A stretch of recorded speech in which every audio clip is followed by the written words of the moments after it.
好，非常感谢点燃师的这种精辟的开示。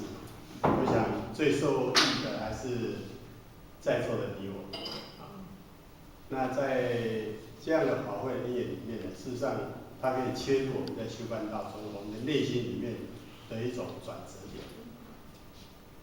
那或许听了我们洪良师他的开示，就如同刚刚讲师说的哈，咱的那种神明任哈，也是一样，我还没有悟入来。讲得很好，讲得很清楚，但是我听无啊，对不对？听无啦。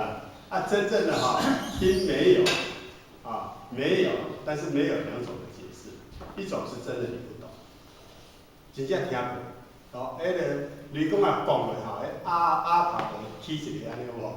阿头闭闭嘛，你起来看天上的，都奇怪怎么有声音从天上下来，但是他不晓得那个叫做大雷。但是另外一种的意境就是说，那种无是我们内心里面已经达到融合在道本体里面，你已经心没有染着，你就是你，法就是法，人就是人，物就是物，在人我法物当中呢，我们很清楚自己的思路是在做什么。就像在座各位浅显大德一样，我们在修办的过程之中呢，我们各司其职，在个人的这种修行的境界里面，我们每一个人把自己的能量发挥到最高的一种境界。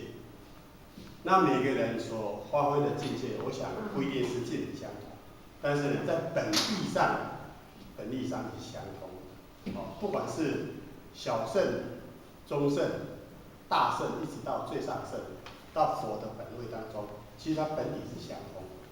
因为佛祖跟我们印证的一句话：众生皆具如来什么智慧德相，众生皆有佛性。那既然佛肯定我们这句话，跟我们讲，佛是真义者、实义者、不依者、不狂依者，他是讲真实义的。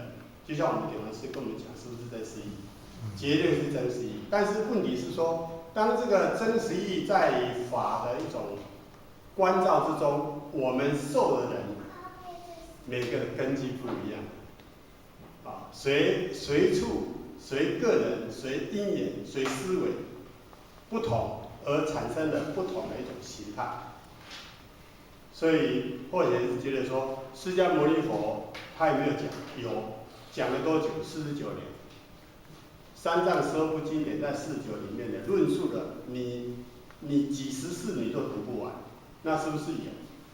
但是在有的一个法义当中呢，它不是叫你是在只有听经读经，然后去对这个经典研究而已，而是在听法入法之中呢，我们怎么样进入到真实义的真谛里面，从这个真谛里面我们去反思。所以佛在刚才点头师有提到，释迦牟尼佛讲说，若有人说佛有说法，即为什么？谤就是毁谤的谤，那个意思是一样。为什么会这样讲？因为佛说，如果有人说他有说法，即为谤。你说佛说你是听他讲，一切法是在说他有说法，佛说你是谤他。他说这个谤不是毁谤的谤，因为不解如来真实义，对不对？我们因为不了解修道的真实义，所以往往在修行的这个一路来走来当中呢，我们的心有时候会很精进，但是有时候心会怎么样？会忽然间的降到冰点，甚至冷却。我们不是常讲吗？不怕慢，只怕站，还有一个最怕向后转。向后转就是离道了，对不对？慢没关系，站也没有关系，但是你不能离道，因为我们每个人的一种体悟的智慧，在很多不同的时空的转换过程、人生因缘碰触当中，我们会随处因缘当中去激发自己内在的能量。但是呢，有一点很重要，就是你必须要去坚持。所以佛说的一切法是叫有。你看我们今天所看到的佛经字里行间里面写的字就是相，就是相嘛，相就是代表一种有嘛。现在各位看到的或许也是一个相，也是有，或者看到在座各位也是有，我们这栋佛堂也是有。但是呢，在佛堂的2年前有没有？没有。佛堂2年前。这种佛堂，比如说还没建啊，还没有建就是没有，只有一间那个所谓的荒废的仓储嘛，或许有来看过嘛，对不对？但是呢，经过1年多的规划之后，变成了一个有。但是各位亲人可能想说，哎，我们这个佛堂很好，我们这辈子都可以在这边探索研究，然后在修行之中呢，借助的这样的环境，让我们办道好办，然后修道好修，大家一起共同研究。但是这一间佛堂会永远存在吗？不会，不会的，因为一切世间的所有的一切的因缘都是成住坏空，世间上没有一件事情是永恒的，所以叫做无常。但是问题，佛告诉我们说，佛说的一切法，他这个法为什么跟我们讲说，佛说了49的法，他没有说一句，就是叫我们内心里面要懂得去理解，然后懂得去释怀，再来放下。你如果不能理解去释怀去放下，你耿耿于怀的话，你心中就会有很多个人的主观意识潜藏在你的内在里面，这个就会形成什么？我人众生受者。这种我人众生受者呢，其实它就会扰乱了我们真正的亲近的那一种灵敏的本体。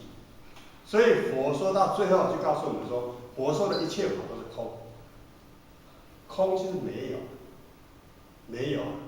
但是心经讲色不异空，空不异色，所以叫做刚刚等于讲了很多是色空本来就符合。也就是说，我们在修行之中呢，透过这样的一种关照里面，我们要借助的这样的环境来提升。在有形来讲就是修办道、度人、开荒，对不对？然后培养道亲，培养人才。但另外一方面呢，我们就是透过这样的一种过程里面，去慢慢的释怀自己内心里面多余的执着，把内心里面多余不该有的执着，试着慢慢的去放下。如果我们不放下，永远背着，你就永远登不了所谓的对岸。法者法语，法就是一种我们说的这个传法的法，法者法语，这个法是让我们渡河到对岸。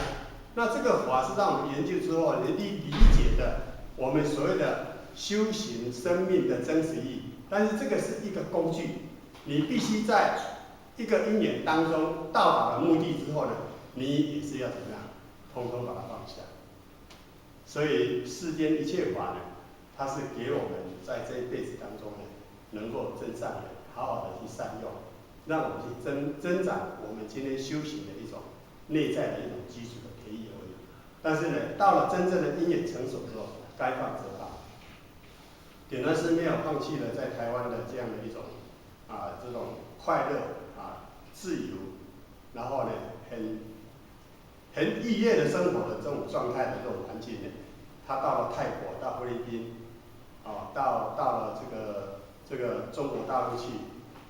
如果没有他这样走过这个足迹，我想就没有今天的国外的道场。也是诚如我们在座各位浅显一样，或许跟丽敏讲说你什么时候去山东，他说我今晚早点离开，我这尊菩萨已经被我的那个爸爸妈妈挡住了。被2尊菩萨挡住。但是会永远绑住吗？不会绑，对呀，不会绑住。所以上个月104岁的李老，刚刚有讲到，他离开了，他也永远不可能说只有在这个世界上都不会死，人有来有去，有生有灭，这是一定的。但是他留下来给我们是什么？有人说了，他真正的是留下一个金刚不坏之身。他那种修办道，尤其在中国大陆那种恶劣的环境之中，要去存活是很困难的。不是像我们台湾说，哇，咱来去开班办道，我们去开班办道，然后可以广播，可以去左右邻舍去公开的去敲锣打鼓，在中国大陆是不行的。而且3个字，有些人讲到手还会这样。李居士讲到一贯道，他手按在错，不要讲。像里面说的，同修之间很多也是很虔诚的，他明知道他都是人才，道路人才，但是呢，我们所谈到的这个道3个字，绝对不会从嘴巴讲出来。为什么？因为你讲出来，不知道什么时候会产生那一种所谓的效应，可能到时候就请你喝咖啡。这个问题不是没有，是真的是有。那在这样的一个不同的环境因缘之中，你怎么样去修行你的慧命？那是不是要透过智慧？对不对？自信能生一切万法，一切万法在自信当中是看你怎么去走，怎么去做，怎么去讲，怎么去修，怎么去用，这样而已用得恰当，那你就能够一法公司；用得不恰当，那你可能就是像我们很多的这个前辈到中国大陆去，乖乖的咖啡零零能够钱这么多的，现在是比较好，以前是变的，直接就是砍头了，生命就没了。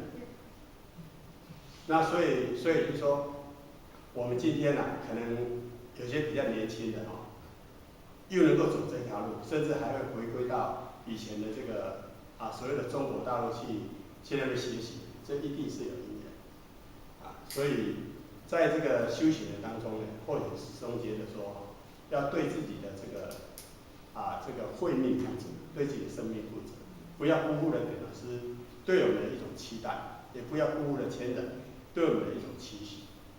当然了，我们都不能辜负上天老母给我们的这样的一个恩赐。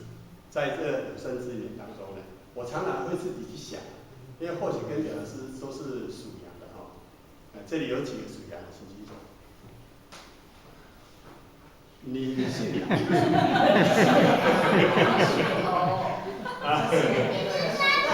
杨点老师应该是啥后血？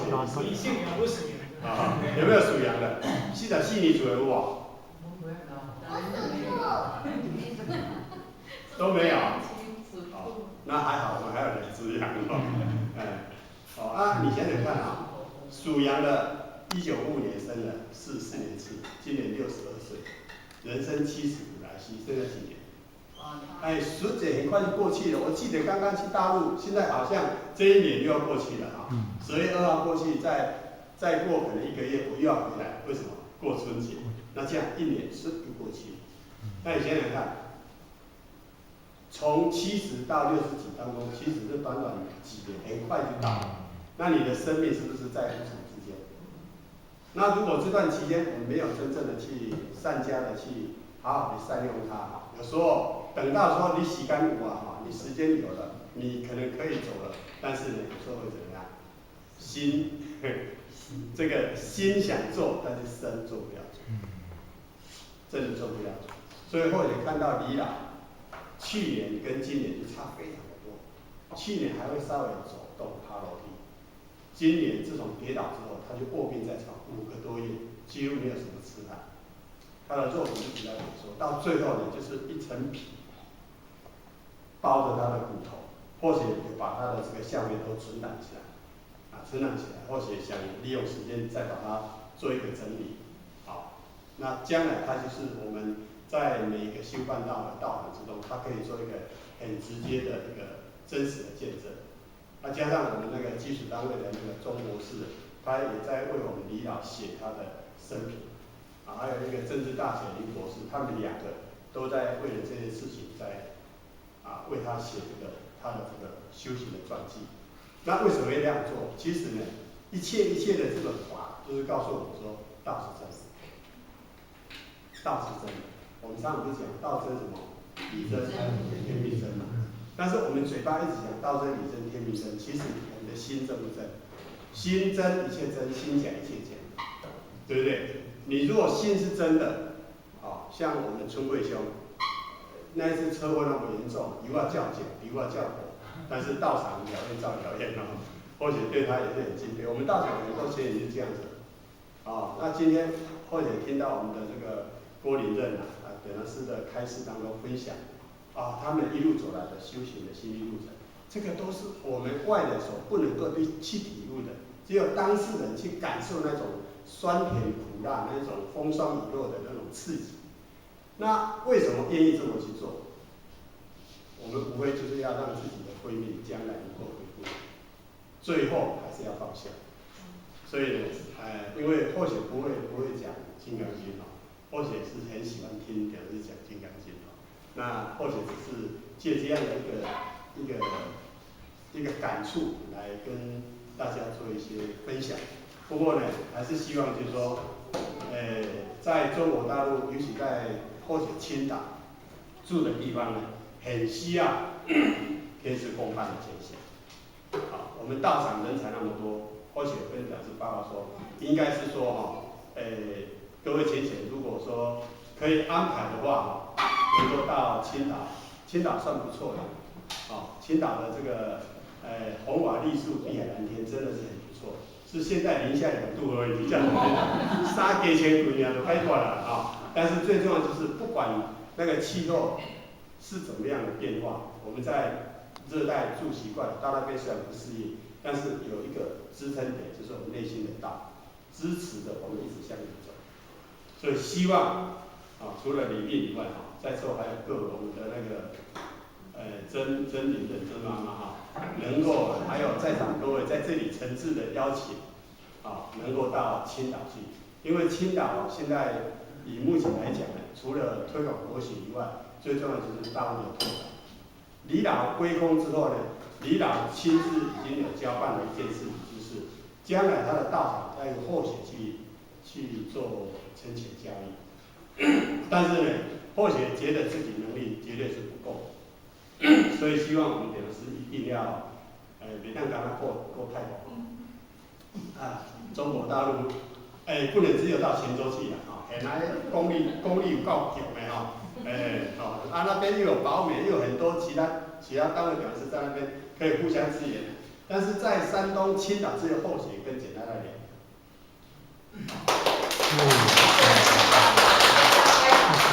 我跟你讲，鼓掌永远打不响所以希望另外一只手要伸出来，就是在座各位，我们一起鼓掌。现在多了一个生力军的。当然，我或许是讲说台湾的前线现在在中国大陆，在青岛，或许已经慢慢开发了很多一些优秀的人才，但是这些人才就像李梅这样，必须要经过标准教育，他们很诚心，但是呢，在道行方面来讲，如果再加以来自一段时间的一个修行的话呢，我想在中国大陆应该是慢慢的会看到曙光。但是你在中国大陆纵然培养很多人才，你在形式的规范当中呢，我们讲的是常常讲，一定要低调，一定要低调。如果不低调呢，也可能很快的公安就会请你拿回去所以或许在这3年当中呢，其实也碰到很多的一些变化，但是呢，不管怎么样，或许就一个念头，我顶多是被你请去喝咖啡。像那个郭燕跟我讲说怕我不能回来，怕我们不能回来。那既然他这样讲，我们就随顺了，一切就交给上天。但做该做的事情，但是最好是说我们在座各位前贤，如果说你们可以安排的话或许已经跟李老师报告好多次了，但是李老师有没有跟各位开口？李老师特别慈悲怕说你们可能因为要顾及到个人的这个后天的工作，包括台湾的耽误，但是或许在这里真的是大声疾呼诚挚邀约，在座各位前贤，如果你们可以安排的话，纵然你住1个礼拜、住半个月、住1个月都没有关系，请你们一定要安排到青岛去，因为青岛现在除了国学的推广以外，现在的道场的开发是非常需要，有一种迫切性的需要。尤其李老归空之后它的最远的地方是在哈尔滨东北，南端就是济南跟济宁跟潍坊。那你看看两地相隔几千公里那我跟简太太2个怎么跑？我们坐8星马路港，所以坐不动铁怎么用跑的？坐动铁飞机很快，问题是说你怎么样把这个道种慢慢的透过这样的一个播放，就是要在各位前贤天事共办，大家分担一下，或许就分享到这里了因为应该李老师刚刚讲说要让大家先举手，然后起来分享没有想到第一个就是我就被指明说要起来讲，我也没有心理准备所以我是感受，然后顺便在这个地方把它提出来，希望这样子。